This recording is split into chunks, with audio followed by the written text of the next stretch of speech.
Boa noite a todos. Recentemente, nós recebemos aqui uma sugestão que deveria se falar nessa casa, dentre as palestras que são realizadas, um pouco sobre o codificador, Allan Kardec. E aí, eu tive a ousadia de ontem, preparando o estudo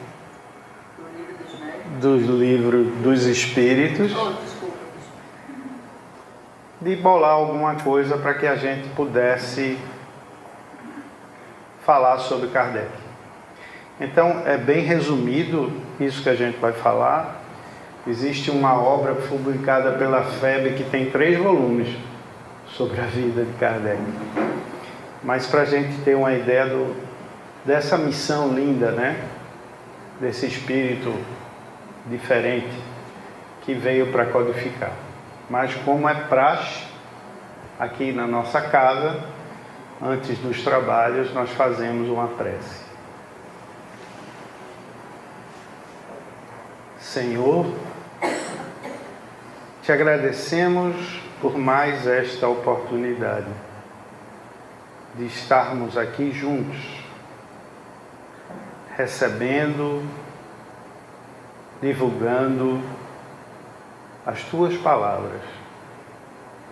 Fazei, Senhor, que todos nós aqui presentes, encarnados e desencarnados, possamos utilizar esses ensinamentos na nossa transformação interior. Que a tua luz de amor e bondade sempre nos guie no caminho reto da transformação. Que assim seja. E aí já está esses dados, eu pesquisei, não são coisas minhas, não sou eu que estou dizendo isso.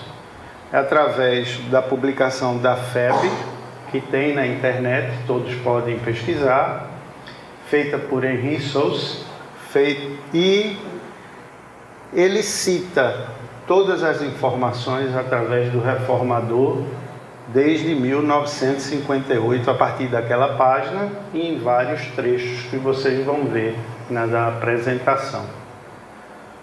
O nome de Allan Kardec de batismo é Hippolyte Léon Denisard Rivail.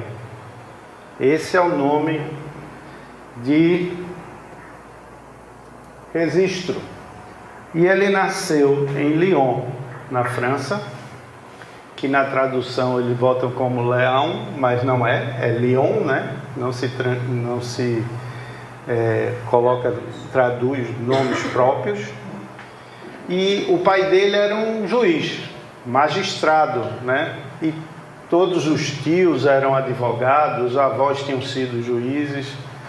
E pela parte da mãe, sempre cientistas, assim, naquela época, matemáticos, ilustres, teólogos, escritores.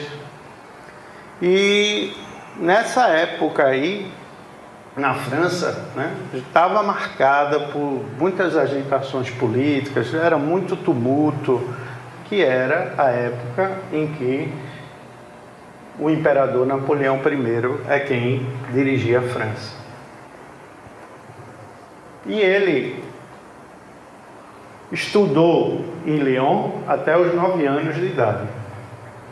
E o pai dele tinha uma condição diferente. Aos 10 anos ele foi para a Suíça, para essa cidade aí, Yverdun, porque lá estava surgindo uma nova forma de educação que foi instituída por Pestalozzi, esse educador suíço, não é, professora? Que transformou naquela época o sistema educacional em toda a Europa. E Allan Kardec, Rivail ainda aí, estudou muito, acolheu essa forma educacional do Pestalozzi e se transformou num dos maiores seguidores seu.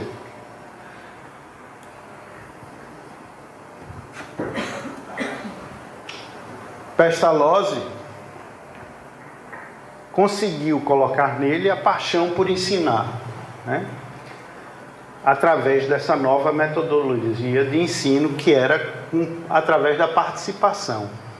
E ele demonstrava que a intuição é a fonte de todos os nossos conhecimentos. Então, que a gente deveria também procurar, através da intuição, a transformação na educação. E ele estudou muito e aí se transformou em bacharel em letras e ciências. E, para minha surpresa, existe uma citação de que ele era advogado e médico. Vocês já tinham ouvido falar nisso? Eu também não. E aí está lá. O próximo aí, Carlos.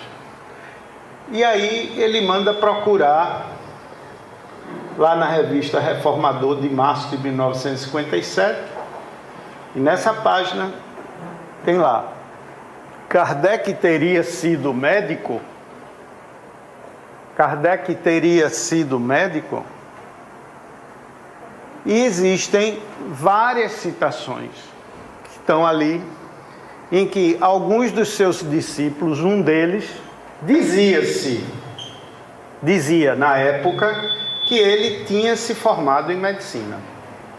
E aí se foi buscar outros elementos para se certificar dessa citação, mas nenhum dos outros seus discípulos, tem vários nomes ali descritos, eu não sei todos de cor em francês, ninguém fazia essa citação, que ele tinha sido advogado e que tinha sido médico. Então, se achou por bem não se referia a ele, apesar dele fazer cursos, por exemplo, de astronomia, ou fazer cursos de anatomia comparada. Ele dava aula de anatomia, ele dava aula de astrologia, mas nem por isso se conseguiu verificar, através de todos os relatos, que ele tinha feito faculdade ou curso superior, né, naquela época, não sei se se dizia assim, de astrologia, ou de medicina, ou de direito. Então, deixa-se de lado isso e considera ele apenas como bacharel em ciências e em letras. Próximo.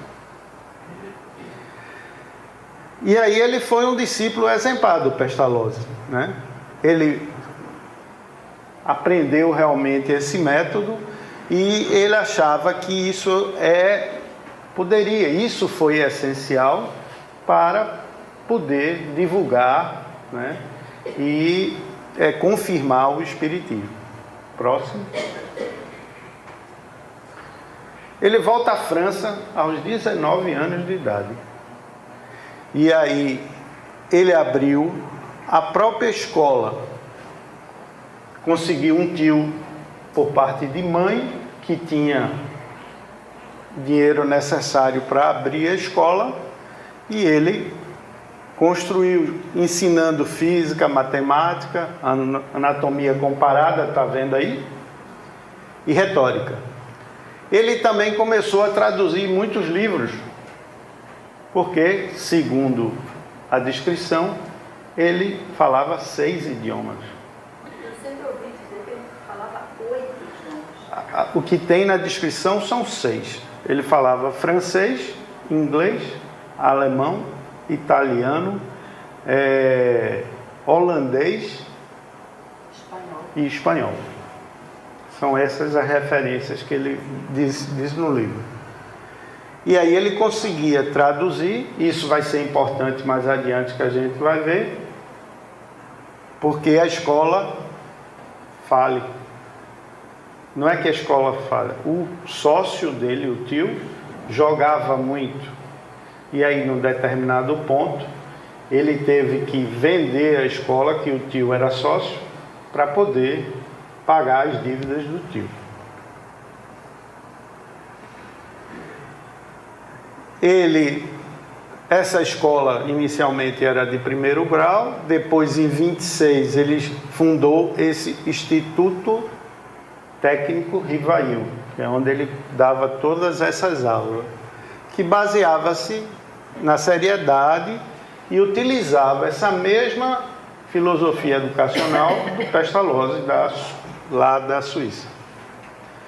E aí ele decidiu que ia fazer isso aí mesmo, né? A partir de 1928 ele se dedica mesmo a letras.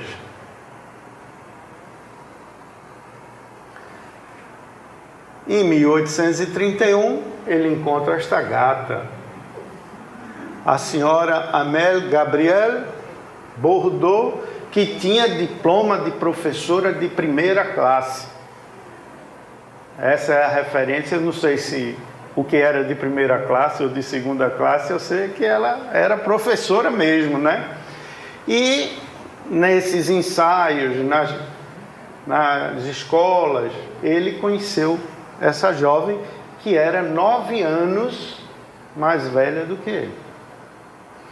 Dizia-se que pela aparência física ela parecia 10 anos mais jovem. Eu acho que essa foto aí está um pouco mais adiante, né? Essa foto não, esse desenho. Mas dizia que ela tinha aparência mais jovem. Eu não sei porque os homens se apaixonam por mulheres mais velhas, né? Um negócio, é uma atração, um negócio sério. Em 1832, ele se casa com Amélie. Amélie? Amélie. Em 34 faltou grana, porque o sócio, que era o tio, perdeu tudo no jogo. E a referência que tem na revista, eu achei até interessante, foi vendida a escola por 80 mil francos. Poxa, naquela época, 80 mil francos era muita grana. E ficou 40 mil para cada sócio. Ele pegou os 40 mil e deu a um amigo que era negociante. E o amigo faliu com os 40 mil francos dele. E aí ele, de mãos atadas, o que é que ia fazer, arrumou fazer a contabilidade de 3 casas comerciais em Paris. E isso rendia para ele 7 mil francos anuais na descrição. E ele trabalhava de dia, e quando chegava, dava aula e tal, e quando chegava de noite, ele ia em casa, imagine, na velinha, né? Traduzia obras inglesas e alemãs, escrevia gramáticas, livros de aritmética e de estudos pedagógicos superiores.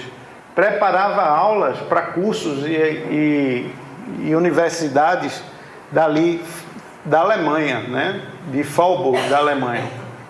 E, ao mesmo tempo, ele organizava cursos gratuitos em casa de astronomia, anatomia comparada até 1840. Então, conhecimento não faltava para esse homem, né? Ele era tampa mesmo. E ele fazia parte de muitas associações, e uma que era na época mais famosa da França, é essa aí, Academia Real d'Arts, que foi feita através de um concurso. E ele foi. E desde 28 ele escreveu várias obras. E aí está, ó, 1831 ele escreveu a gramática francesa clássica. É mole, é? Até hoje. É mole até hoje, desde 1831. Quem escreveu foi o homem lá. E ali, em 1849, ele por concurso, na faculdade Liceu Polimático, nas cadeiras de Fisiologia, Astronomia, Química e Física. Ele começou. A bagagem estava bem organizada. Currículo bacana. E aí foi que Em 1854, ele teve um amigo que está ali, o Fortier. Não existe muita citação sobre isso, pelo menos eu não achei. Mas ele, antes disso, começa a estudar o magnetismo, que na época era muito difundido na Europa. E esse amigo dele, que era magnetizador, Fortier, foi o que chegou para ele para contar da novidade. A foto está ali, mas é só uma referência. Aí foi só conversa.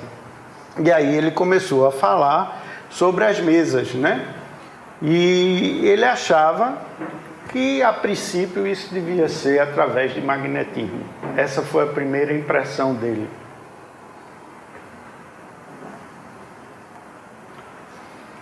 Quando esse amigo dele foi falar para ele isso aí, ele respondeu: isso é uma outra questão. Eu acreditarei quando vir e quando me tiverem provado que uma mesa tem cérebro para pensar, nervos para sentir e que se pode tornar sonâmbulo, né? Até lá, permita-me que não veja isso senão uma fábula. E aí, por quê? Pestalozzi sempre dizia que você tinha que ter provas e que precisava ver e que precisava observar diante daquilo que você estava vendo para poder crer. Então ele sempre se baseou nesses estudos que ele fez durante a vida toda. Isso passou. Ele não foi mais a fundo procurar nem nada. E ele tinha ouvindo sobre, as pessoas chegavam para falar sobre isso, e isso dava uma sensação para ele. Ele tinha dúvidas, tinha hesitações sobre tudo isso, e ele dizia: eu me encontrava, pois, no ciclo de um fato inexplicável, contrário na aparência às leis da natureza, e que minha relação repelia. Essa era a razão, repelia. Nada tinha ainda visto nem observado. Ou seja, até aí ele não participou de nada, só chegavam as informações para ele, né? As experiências feitas em presenças de pessoas honradas, todos esses amigos dele, ele acreditava, ninguém ia inventar para ele isso aí. E dignas de fé, me firmavam, me diziam na possibilidade do efeito puramente material. Mas a ideia de uma mesa que fala não me entrava ainda no pensamento, no cérebro. Então ele estava desconfiado até aí. Isso é em 1854. Aí esse outro amigo, há 25 anos que era amigo dele, que era professor, uma pessoa íntegra, que ele tinha total confiança, foi conversar com ele e passou 1 hora falando com ele sobre as mesas. E ele acho que tem intervenção dos espíritos, ele dizia. E contou tantos fatos surpreendentes, em vez de convencerem ele, ele dizia que ficou com mais dúvida ainda, né? Esse Carlotti. E aí, esse cidadão Carlotti, em maio, 6 meses depois, conseguiu fazer com que ele, com aquele magnetizador, o senhor Fortier, fosse a uma casa, né, de uma senhora que era sonambúlica, a senhora Roger, e lá o Fortier ia fazer o magnetismo na senhora. E aí também assistiram a essa sessão de magnetismo esse cidadão ali, Petier, e essa senhora, um nome lindo, Pleine-Mason, que conversaram novamente sobre ele, sobre as mesas. né? Agora, num outro sentido. Aí ele descreve aí, isso são as anotações de Kardec. O Pertier era um funcionário público, certa idade, homem instruído, caráter firme, grave, frio e calmo, com linguagem pausada e isenta de todo entusiasmo. Ou seja, ele não estava, né, inventando nada. E ele me deu uma impressão de veracidade sobre o fato muito grande. E aí, esse senhor Pertier e essa jovem Plaine Mason convidaram Kardec para ir assistir a primeira sessão. Aí aquele em maio de 1855 é que vai ter a primeira contato, né? Realmente. Com as mesas girantes. Na época era isso aí. Vamos lá? E aí, numa terça-feira, que não tem a anotação de Kardec na Revista Espírita, qual a data? De maio, às 20 horas, ele foi lá nessa casa da senhora Plaine Mason. E aí, ele diz, foi aí pela primeira vez que testemunhei o fenômeno das mesas girantes, que saltavam e corriam. E isso em condições tais que a dúvida não era possível. Então, ele olhou ali e viu que as mesas corriam mesmo. Corriam, andavam, e está escrito nessa biografia. Nessa mesma casa, nessa mesma noite, aí está a versão inicial da psicografia. O codificador relata ter visto também, na mesma reunião, nessa casa, alguns ensaios de escrita mediúnica em uma ardósia, eu acho que é a pedra, com o auxílio de uma cesta.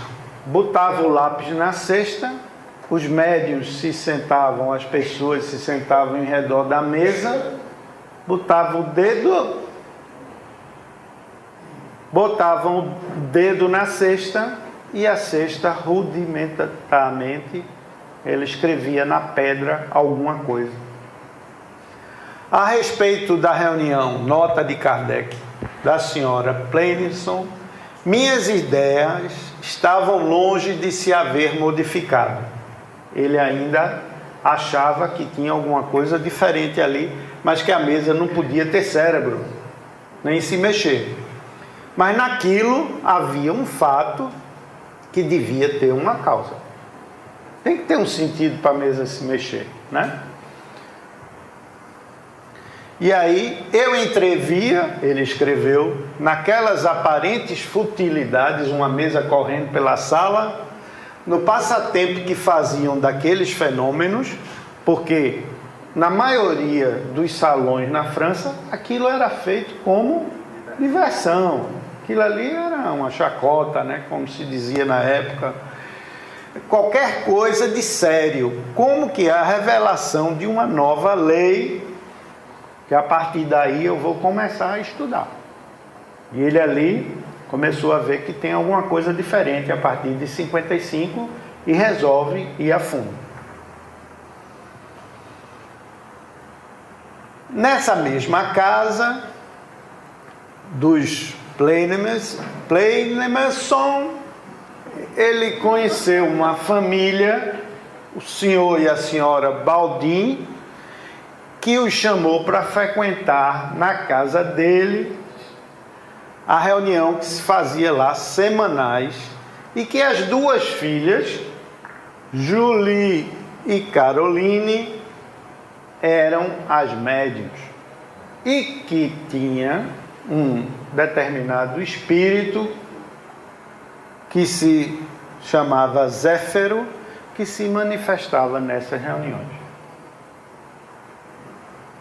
Aí é 55, né? Tá aí ele botou aí. Foi aí, nessas reuniões, na presença das médiuns, que fiz os meus primeiros estudos sérios em espiritismo. menos ainda por efeito de revelações, que por observação. Então, ele observava mais do que se prendia pelos fatos propriamente ditos, né? E a partir daí, apliquei a essa nova ciência, que seria depois chamado de Espiritismo, como até tinha feito em toda a minha vida, em todos os estudos que ele tinha se dedicado, o método de experimentação. Nunca formulei teorias pré-concebidas. Observava mais do que perguntava alguma coisa, comparava e deduzia as consequências. Dos efeitos do que ele observava, procurava remontar as causas pela dedução. Ele ia observando, vendo e tentava deduzir o que estava acontecendo. Pelo encadeamento lógico dos fatos, não admitindo como válida uma explicação, senão quando ela podia resolver todas as dificuldades da questão. Então, foi através da experimentação que ele começou esse estudo. Mauro, aí a gente vê todo o preparo da espiritualidade, quando colocou Kardec, jogou ele para Pestalozzi, porque ele aplica um espiritismo Método. Todo método. Científico. Então, desde cedo foi preparado para isso, foi para a Suíça, fez os estudos e aí aplicou para codificar os estudos. Ou seja, não existem coincidências. Ele reencarnou nessa piscina. Todos, né?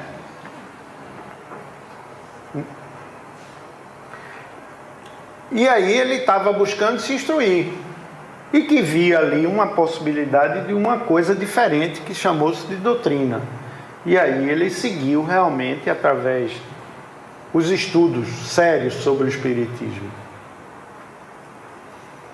E aí, como você falou, ele adotou esse método experimental que ele vinha adotando sempre na vida toda dele e que ele foi intuído a estudar sobre essa forma de desenvolvimento, nunca elaborando uma teoria própria. Ele nunca desenvolvia um método, assim, uma observação própria dele. Ele observava os fatos, comparava, via as consequências, né?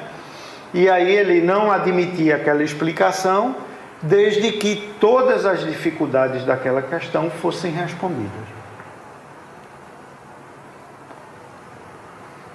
E ele deduziu os espíritos, nada mais sendo que as almas dos homens, não possuíam nem a plena sabedoria, nem a ciência integral, e que o saber que possuíam era de acordo com o seu adiantamento, o seu grau de evolução. Então, ele desenvolveu essa frase aí, que é a máxima, né? Observar, comparar e julgar. Essa é a regra que constantemente ele se dedicou e seguiu.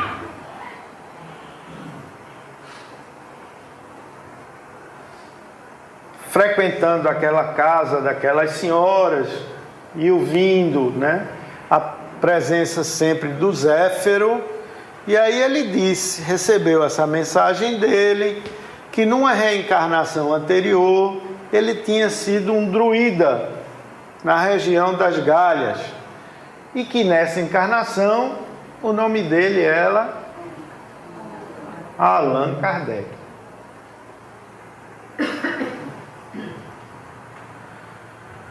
Naquela oportunidade, quando aquele espírito deu essa informação para ele, ele achou que ele devia aceitar, né? E esses outros espíritos aí, Carlotte, René Tailandais, são discípulos e frequentadores daquela reunião. Ele achou que ele devia pegar todas aquelas anotações de 50 cadernos das comunicações que esses amigos tinham recebido e ordenar essas informações, classificá-las, né? Então, a partir daí, que era uma coisa, todo mundo ia lá para perguntar coisas não cientificamente programadas, ele diz aí que as sessões na casa desse senhor Baldin não tinha nenhum fim determinado. A partir de então, com a presença do professor Ivail, tudo isso mudou. Mudou a característica da reunião. E a gente vai ver por quê. Próximo. Ele preparava todas as questões, não é? Organizava e eram metodicamente dispostas, que por sua vez, pelos espíritos, eram respondidas com precisão, profundeza e de modo lógico. Então não era se perguntar mais sobre coisas banais. Ele fazia toda uma preparação sobre determinados assuntos que a gente conhece muito bem aonde ele iria chegar. Nesses momentos, as reuniões passaram a ter um caráter diferente. Quando se começou a falar sobre seriedade, não mais sobre daquela forma de futilidade que era para ou curiosidade que se tinha na época, né? Até a assistência e a presença eram de pessoas que estavam interessadas nessas informações sérias, e mudou tudo isso aí. Esse registro, essas memórias, e ele escreveu depois, foram essas questões que ele começou a ordenar e que provavelmente ele foi intuído dessa forma para fazê-lo. São as mesmas questões que sucessivamente desenvolvidas e completadas formaram a base, o esqueleto do livro dos Espíritos que a gente está estudando por aqui. Em 56, ele começou a frequentar essas reuniões na casa do senhor Rustam, onde trabalhava uma senhora que era médium, e essa senhora Jafé, recebia as informações com uma cesta, com um lápis lá, encravada nela, em forma de bico. Ele pegou todas essas questões e fez, através dessa médium, a senhora Jafé, o exame, ou seja, a confirmação das respostas que ele tinha tido antes com o espírito Zéfiri, né? Então, ele colocou em ordem essas informações que todos aqueles amigos tinham coletados e ele também, e aí pegou essa senhora e checou cada informação daquela vinda da espiritualidade. O exame feito com essa senhora não foi bastante para ele. Ele achou que precisava de confirmar aquilo ainda mais. Ele, sempre que toda vez que ela tocava num determinado assunto que ele achava que era um assunto importante, ele aguçava ainda mais e ameaçava todas as perguntas sobre aquele assunto. Aí ele escreveu: foi assim que mais de 10 médiuns prestaram seu concurso a esse trabalho. Ou seja, ele não achava só que uma pessoa, como uma médium, nem aquelas crianças, era o bastante. E aí ele começou a usar vários médiuns, né? E foi da comparação que ele fez com todas as respostas desses médiuns, né, coordenadas, classificadas e até refeitas mesmo, né, que ele fez a primeira edição do Livro dos Espíritos. Então, depois de toda essa organização, é que ele achou que o esqueleto estava pronto para formar o Livro dos Espíritos. Quantas perguntas são, Marília, no Livro do Espírito? 1019. Mas antes, sem contar com as orações, as preces. Sem contar com, assim, tem às vezes A, B, A. A, B, né? próximo. Não, começou com 900 e poucas. Depois houve uma reformulação. E aí, da comparação de todas essas respostas coordenadas e tal, no dia 18/4/1857, ele lançou a primeira edição do Livro dos Espíritos. E aí, para lançar, ele ficou na dúvida: é Rivail? Ou se eu colocar Rivail, que era uma unanimidade na França e em todos os outros países, como aquela pessoa, aquele cientista, aquele professor, conhecedor, será que isso vai causar algum problema para isso? Vai ser bom? Vai ser ruim? Ele ficou na dúvida. E aí ele usou o pseudônimo Allan Kardec. E aí ele colocou. E aí foi um sucesso. Tudo que foi colocado foi vendido. E ele, em 1858, ele reedita mais uma edição do Livro dos Espíritos.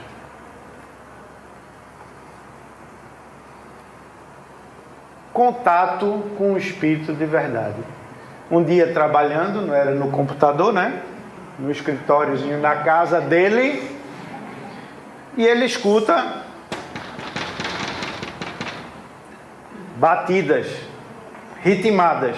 Isso quando ele ainda estava redigindo o Livro dos Espíritos, né? Isso foi antes de lançar. Mas 56, ele consegue lá e escuta isso. A mulher dele, no quarto, também escuta. E ele fica com aquilo. Que batida é essa? Que batida? No dia seguinte, ele vai para casa lá, onde ele tinha o concurso dos médiuns. E ele pôde conversar pela primeira vez com o Espírito de verdade. Foi apresentado por uma outra entidade espiritual como um espírito familiar ao professor. Para ti, chamar-me-ei verdade. A todos os meses, durante 1/4 de hora, estarei aqui à tua disposição. Então, o espírito colocou-se ali. E aí, 15 minutos por mês. Uma vez por mês. E aí ele pergunta se o nome verdade seria uma alusão à verdade que ele estava procurando. E a resposta que ele diz: talvez, ou pelo menos, é um guia que te há de auxiliar e proteger. Intentando ele queria saber a identidade do espírito, quem era aquele espírito. Ele perguntou se ele havia já animado algum personagem na Terra. Aí o Espírito de Verdade diz para ele: disse-te que para ti eu era a verdade, que da tua parte devia importar a descrição, não saberás mais do que isto. Baixa a tua bola, que é até aí que tu vai saber, não vai saber mais do que isso. Mas na descrição da revista do Reformador, diz que o Espírito de Verdade frequentava muito mais do que somente uma vez por mês, 15 minutos. Depois que ele viu a seriedade do trabalho, ele já sabia, ele começou a auxiliar muito mais nas questões. E Kardec achou que precisava de outro meio de comunicação, de mostrar, de divulgar o Espiritismo. E aí, em 1 de janeiro de 58, ele lançou o primeiro número da Revista Espírita. E ele bota ali: apressei-me a redigir o primeiro número e filo circular a 1º de janeiro de 58, sem haver dito nada a quem quer que fosse. Não tinha um único assinante e não tinha nenhum fornecedor para promover a impressão das revistas. Então ele fez com a cara e a coragem, mas a revista também foi um sucesso, né? E vários médiuns em outros lugares começaram a contribuir com as informações, e ele sempre checando todas as informações.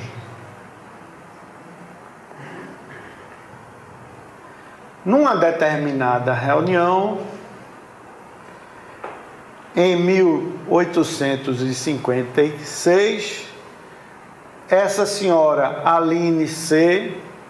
foi intermediária de um interessante diálogo travado entre Kardec, ela era a médium, e o Espírito de Verdade falava através dela, sobre a sua missão, que ela iria ser uma missão rude, uma missão difícil, em que ele fala assim, próximo Carlos: não creias que te seja suficiente publicar um livro, 2 livros, 10 livros, e ficares tranquilamente em tua casa.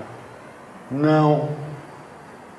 A história do descansar, né? Eita, fulano descansou. Descansou nada. É preciso te mostrares no conflito. Contra ti se aguçarão terríveis ódios, implacáveis inimigos tomarão a tua perda. Estarás exposto à calúnia, à traição, mesmo daqueles que te parecerão mais dedicados. As tuas melhores instruções serão impugnadas e desnaturadas. Sucumbirás, mais de uma vez, ao peso da fadiga. Em uma palavra, é uma luta quase constante, que terás de sustentar com o sacrifício do teu repouso, da tua tranquilidade, da tua saúde e mesmo da tua vida, porque tu não viverás muito tempo. Quase assinou o atestado, né? Corre aí, meu irmão, tu tem que divulgar isso logo, porque o tempo é curto. Vamos em frente, né? E aí ele sai na divulgação pela Europa do Espiritismo, dando palestras, né? Mostrando as ideias, divulgando a venda do livro, né? E da revista. E essa revelação chega através de 2 comunicações, em 7 de maio e 12 de junho, que dessa missão que ele tinha que desempenhar, como a gente viu. Vai lá, Carlos.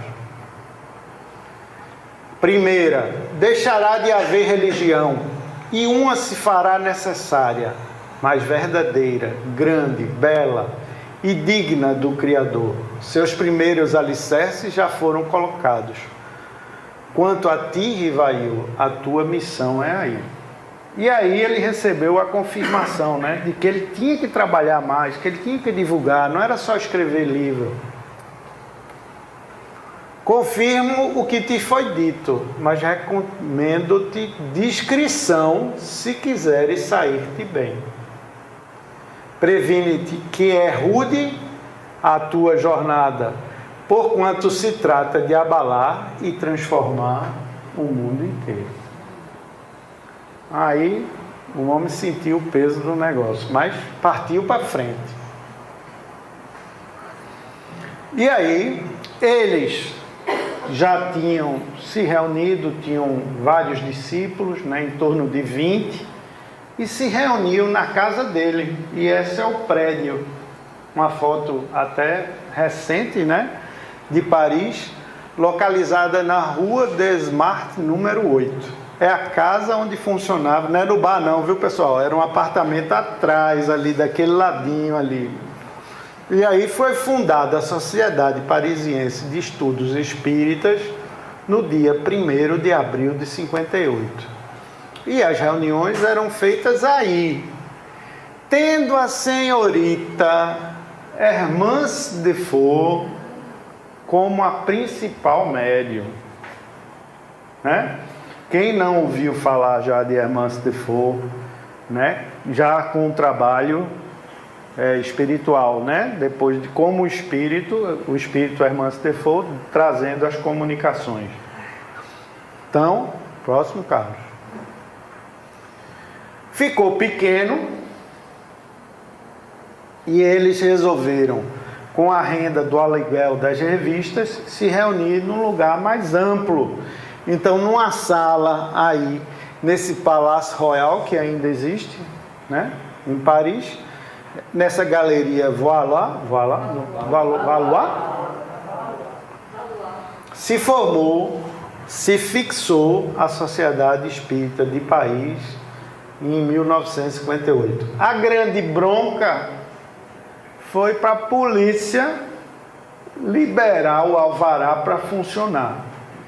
Mas aí, através de uma pessoa um delegado que já tinha simpatia pelo espiritismo, cedeu a liberação e eles conseguiram colocar num local público, aberto.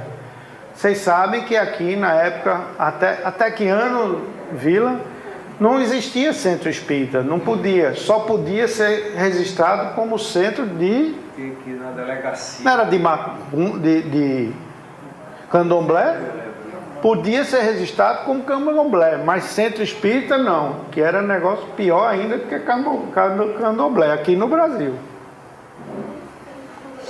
Teve uma coisa dessa. Tem sim. Vamos dizer com certeza na próxima informação. Então a sociedade ficou aí toda terça-feira, tá vendo? Eu acho que a gente se inspirou às terças-feiras nessas reuniões lá do estudo de lá na Galeria Valois. Por favor. 2 anos depois, eles conseguiram uma graninha e aí foi para uma sede própria, tá lá nessa rua, né? Rua Santana, Passagem de Santana, né? Número 59, em Paris, e que funcionou aí até próximo de Kardec desencarnar.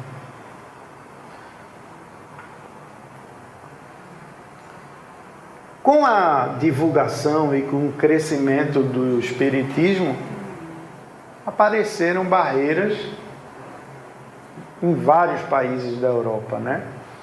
E aí, um dos acontecimentos que o tiro saiu pela culatra da proibição foi esse que ficou marcado como o Auto de Fé de Barcelona em 9 de outubro de 61.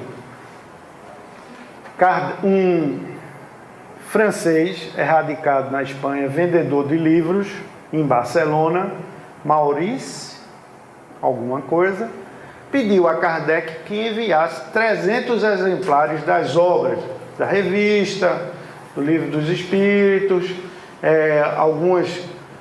algumas cartas psicografadas. Eu tenho até a relação aqui, se vocês quiserem ver. Deixa eu olhar aqui. De tudo que continha Revista Espírita, Revista Espiritualista, o Livro dos Espíritos, o Livro dos Médiuns já tinha aí, o que é o Espiritismo, fragmentos da sonata ditadas pelo Espírito Moser, carta de um católico sobre o Espiritismo, a história de Joana d'Arc, a realidade dos Espíritos. E quando chegou, para chegar isso na Espanha, ele colocou no correio normal Allan Kardec, destinado a esse cidadão. Foi recebido pelo correio na Espanha e foi emitido um imposto alfandegário sobre aquelas coisas. E o destinatário, que era o cidadão, lá o livreiro, pagou o imposto. Na hora de receber, a polícia não entregou essas obras. E foi o bispo de Barcelona que impediu que as obras fossem entregues. Pela lei local, aquele imposto alfandegário tinha que ser restituído ao destinatário e as obras devolvidas a quem encaminhou. O bispo disse que não, que aquilo ali era coisa do demo. Vamos ver o que é que o bispo aqui diz.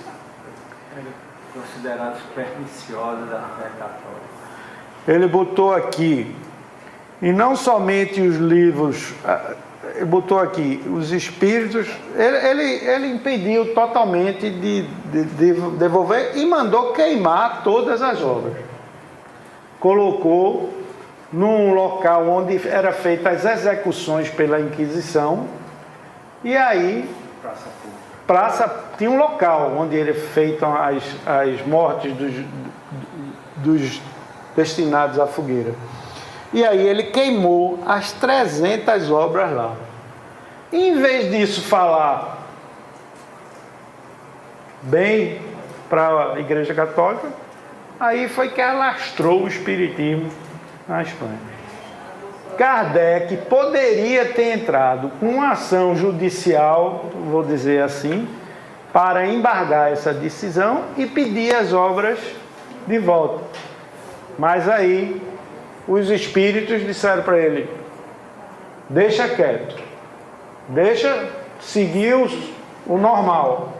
E aí foi que foi. Divulgou muito mais o espiritismo do que a venda daquele. Todos aí queriam ouvir sobre o espiritismo e ele foi convidado para dar palestras, para divulgar muito mais. E o bispo não pôde impedir. Então, esse ato ficou conhecido como Auto de Fé de Barcelona. E aí, ao longo, desses anos, até ele fez as 5 obras básicas, que a gente chama de Pentateuco, 57 o Livro dos Espíritos, 61 dos Médiuns, o Evangelho segundo o Espiritismo, 64, Céu e Inferno, em 65, a Gênese, em 68, e as obras complementares, o que é o Espiritismo, obras póstumas, e a Revista Espírita, que circulou como Revista Espírita de 58 a 69, mensalmente, sem interrupção. Que nós temos aqui, se alguém quiser. Também existe pela internet. Faltam dois exemplares. Se você pesquisar pela internet, tem todos as traduções. Próximo? Todos os anos. Todos os anos. Aí são as obras que a gente conhece: o Evangelho segundo o Espiritismo, Céu e Inferno, a Gênese. E durante esse tempo, de 1855 a 69, a vida dele foi divulgar o Espiritismo por todos os países da Europa e até nos Estados Unidos, onde ele viajou, com palestras, estudos, pesquisa, e o fez de forma muito intensamente. Em 69, ele desencarnou, e esse é lá o seu túmulo em Paris, em que lá em cima ali, na pedra, está escrito: nascer, morrer, renascer, ainda e progredir sem cessar, tal é a lei. E Kardec, antes de ser o Hipólito, ele era quem lá para trás? Allan Kardec. A única divulgação que tem é sobre essa encarnação, não tem outra. Não fala, não. Não tem nenhuma descrição sobre isso.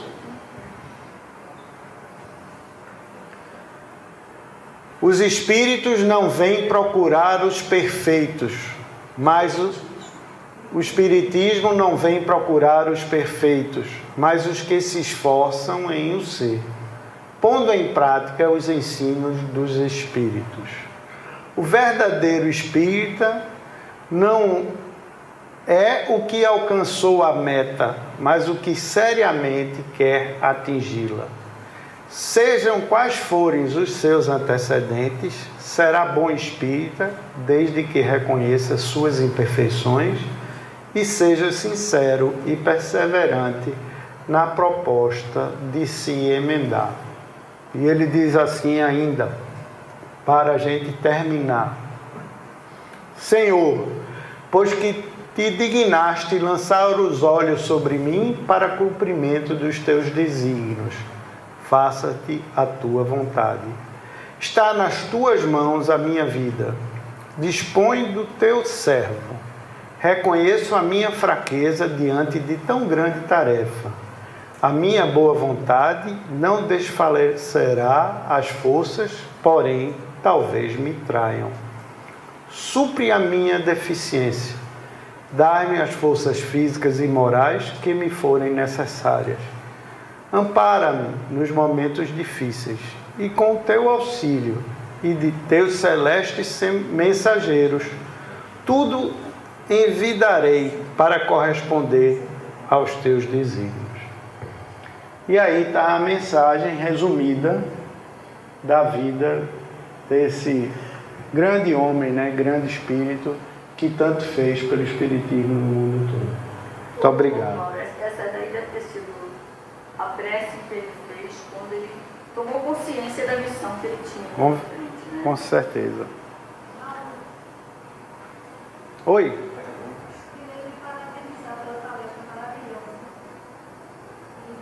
Bondade sua.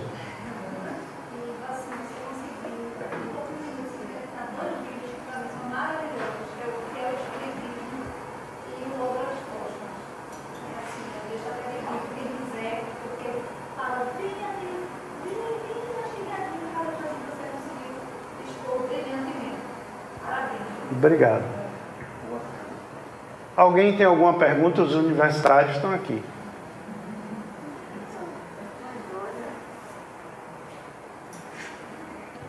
Ok, obrigado.